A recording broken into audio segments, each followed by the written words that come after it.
पानी को कम लागत और सुविधाजनक तरीके से स्टोर करना और उसकी शुद्धता बरकरार रखना हमारे समय की सबसे बड़ी चुनौती और हमारा कर्तव्य है। इस समस्या का सबसे सरल समाधान है water storage tanks.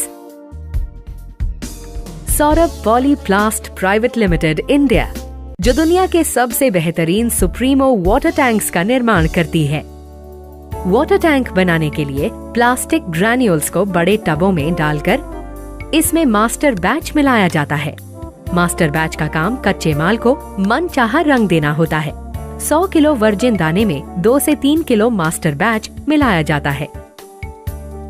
Supremo water storage tank बनाने में इंडियन ऑयल वर्जिन ग्रैन्यूल्स का इस्तेमाल किया जाता है।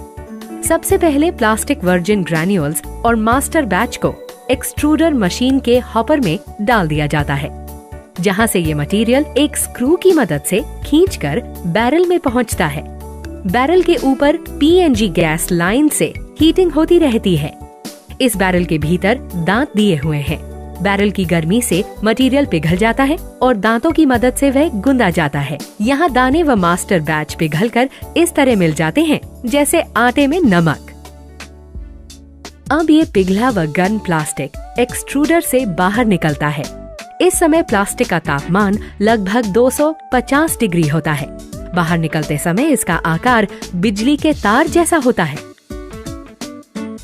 इन गर्म प्लास्टिक के तारों को 40 डिग्री सेल्सियस टेम्परेचर पर लाने के लिए ठंडे पानी में से गुजारा जाता है। अब ये प्लास्टिक वायर्स आगे बढ़ते हुए एक कटर में पहुंच जाते हैं। यह वायर्स कटर से गुजरकर फिर से दाने का आकार ले लेते हैं। इस तरह प्लास्टिक दाना और मास्टर बैच मिलकर कलर्ड प्लास्टिक ग्रैन्यूल का रूप ले लेते हैं। जिस रंग का टैंक बनाना चाहते हैं उसी रंग का मास्टर बैच मिलाकर काला, गहरा नीला या सफेद आदि कलर्ड प्लास्टिक ग्रैन्यूल बनाया जाता है। इन कलर्ड ग्रैन्यूल को पल्वराइजर के हॉपर में डाला जाता है। हॉपर से होते हुए ग्रैन्यूल नीचे जाते हैं, जहां मोटर पर लोड के अनुसार ग्रैन्यूल के नीचे आने की स्पीड तय की जाती है। अब ग्रैन्यूल इस फनल से होते हुए स्टैटिक और रोटरी ब्लेड के बीच पहुंचता है।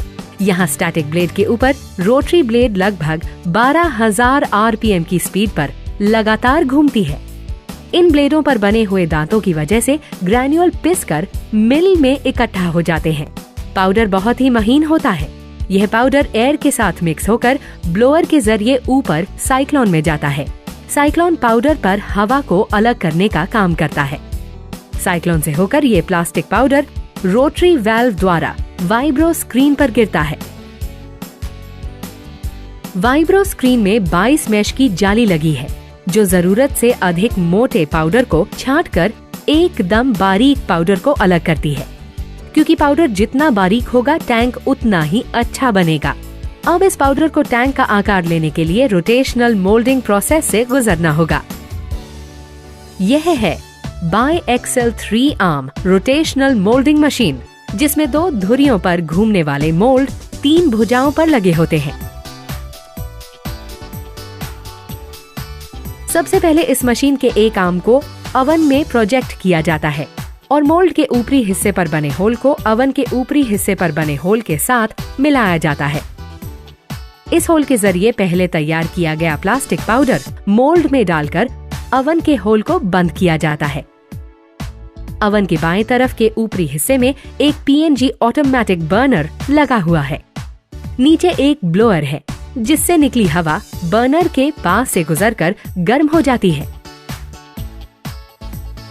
अब ओवन को बंद करके पायरोमीटर से भट्टी के भीतर के तापमान को 250 डिग्री पर सेट किया जाता है। भट्टी के भीतर दोहरी धुरी पर घूम रहे मोल्ड्स के आसपास गर्म हवा का एक पैकेट बन जाता है। इस हीट से मोल्ड के भीतर का पाउडर पिघलने लगता है। पिघला पाउडर जब मोल्ड के भीतर दी हुई टैंक के आकार में दीवारों से चिपक जाता है, तब इसे बाहर लाकर ठंडा कर लिया जाता है। जैसे ही एक आर्म को ओवन के बाहर लाया जाता है, तुरंत दूसरे आर्म को ओवन के भीतर प्रोजेक्ट किया जाता है।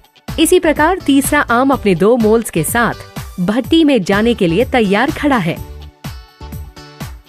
इस मशीन के इस्तेमाल से 200 से 1000 लीटर के वाटर टैंक्स का निर्माण किया जाता है।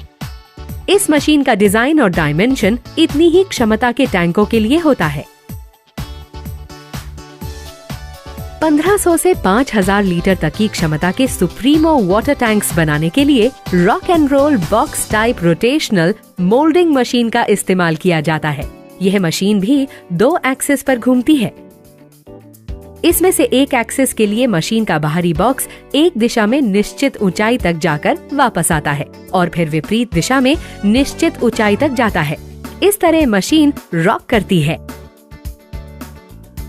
वहीं दूसरी एक्सिस पर बॉक्स के भीतर मोल्ड घूमता रहता है, अर्थात रोल करता है। इसीलिए इस मशीन को rock and roll box type rotational moulding machine कहा जाता है। मोल्ड के भीतर बन चुके टैंक को बाहर निकालकर चाकू से कॉलर कट करते हैं और इसकी ट्रिमिंग करते हैं। इसके बाद इस टैंक की क्वालिटी चेक की जाती है। क्वालिटी कंट्रोल विभाग इस पर ओके लिखकर साइन करता है और फिर फिनिश होने के बाद इसे स्क्रीन करने के लिए भेज दिया जाता है। Supremo triple layer unbreakable water tank बनाने के लिए सौरभ पॉलीप्लास्ट प्राइवेट लिमिटेड में ब्लोम मोल्डिंग टेक्नोलॉजी का इस्तेमाल किया जाता है। ट्रिपल लेयर टैंक में Indian oil HDPE virgin plastic दाने के साथ बाहरी लेयर के लिए सफेद कलर का मास्टर बैच, मिडिल लेयर के लिए ब्लैक और टैंक के अंदर के लिए ब्लू टोन कलर का मास्टर बैच मिलाया जाता है। ब्लो मोल्डिंग ऑटोमेटिक मशीन इन पाइप्स के जरिए आवश्यक प्लास्टिक ग्रैन्यूल की मात्रा खुद ही लेकर इसे मशीन के ऊपर लगे एक्सट्रूडर में भेजती है। एक्सट्रूडर में सारा मटेरियल पिघल जाता है। ये पिघला प्लास्टिक एक ट्रिपल लेयर ट्यूब का आकार ले लेता है। इस ट्यूब को पैरासिन कहा जाता है। टैंक के तल में सबसे अधिक मटेरियल लगता है और ऊपरी हिस्से में थोड़ा कम। ये प्रोग्राम पैरासिन प्रोग्रामर में पहले ही सेट कर दिया जाता है। साथ ही टेम्परेचर, प्रेशर और स्पीड, यह सब कुछ पहले से सेट कर दिया जाता है। अब पैरासिन यानी कि ट्यूब हेड के नीचे मौजूद मोल्ड में आता है। जब पैरासिन मोल्ड के निचले हिस्से में लगे ब्लोइंग पाइप को कवर करता है, तुरंत मशीन इसे ऊपर और नीचे से पिंच करती है। ट्यूब के अंदर एयर ब्लोइंग शुरू हो जाती है और मोल्ड बंद हो जाता है। ट्यूब के अंदर हवा के दबाव से यह ट्यूब मोल्ड के अनुसार टैंक का शेप ले लेती है। 30 टन के चिलर की मदद से पानी के तापमान को 8 डिग्री पर कायम रख मोल्ड को ठंडा रखा जाता है। 30 HP के 2 कंप्रेसरों की मदद से हवा को टैंक में भरा जाता है। यह हवा ब्लोइंग के काम आती है।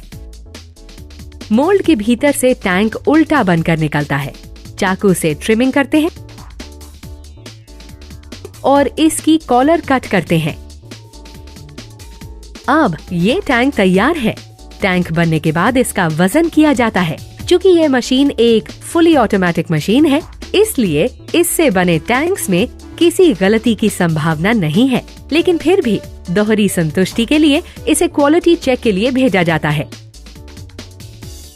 क्वालिटी कंट्रोल टीम हर 50 में से एक टैंक में पानी भर के इसको करीब 30 फुट की ऊंचाई से नीचे गिराकर चेक करती है।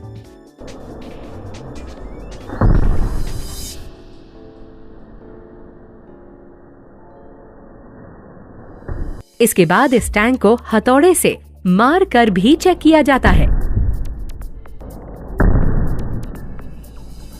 जब क्वालिटी कंट्रोल टीम उसकी क्वालिटी से संतुष्ट हो जाती है तो इसको स्क्रीनिंग के लिए भेजा जाता है। स्क्रीनिंग द्वारा ब्रांड नेम और अन्य जानकारियां प्रिंट की जाती हैं। इसके बाद टैंक पर स्ट्रेच फिल्म रैपिंग कर दी जाती है।